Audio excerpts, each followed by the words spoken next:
Gov, again, very quickly, ano lang kung masasabi ninyo na tila yung matagal na hong pinagpaguran na family alliance, nagkaroon ho ng Yung matagal ng pinagpaguran na gulo family ngayon. alliance na kung saan hindi dati magkasundo ang Mastura Siswat, inayos natin yan sa loob ng 6 na taon.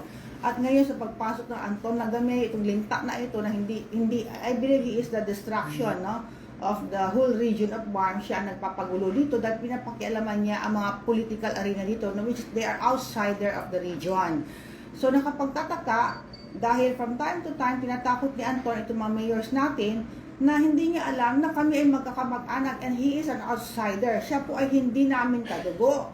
Kumbaga, he is not a resident of Barm. He is also not a resident of Maguindanao. So nakapagtataka na from time to time, pinapatawag itong mga mayor at tinatakot niya. Tinatakot niya itong mga mayor na ito na pag hindi sumunod sa kanya, kakasuhan niya ng mga fabricated cases. Ang dami niyang ginagawa, fabricated cases, tinatakot niya. Maliban doon, kanya daw ang military, kanya daw ang PNP. Ay naku, Anton, nakapagtataka kung bakit ganun ka kamahal ng rehiyon ng Barm. Ano ba yan?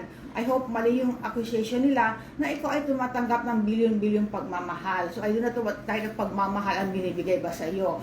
So liban doon, ito naman sa South Cotabato, alam natin siya ang PFP President. Pero alam din natin kung anong ginagawa niya sa Barm. No, I hope kumbaga mali ako. Allegedly, he's one of the contractor. So kaya ganun ka-dedicate itong si Tamano. Itong Tamayo. Ka-dedicate kung bakit ganun na lang pinaglalaban niya ang Barm. Na he's also an outsider of the region of Barm. Ngayon, sinasabi ni Tamano na kami po ay nakikialam sa South Cotabato.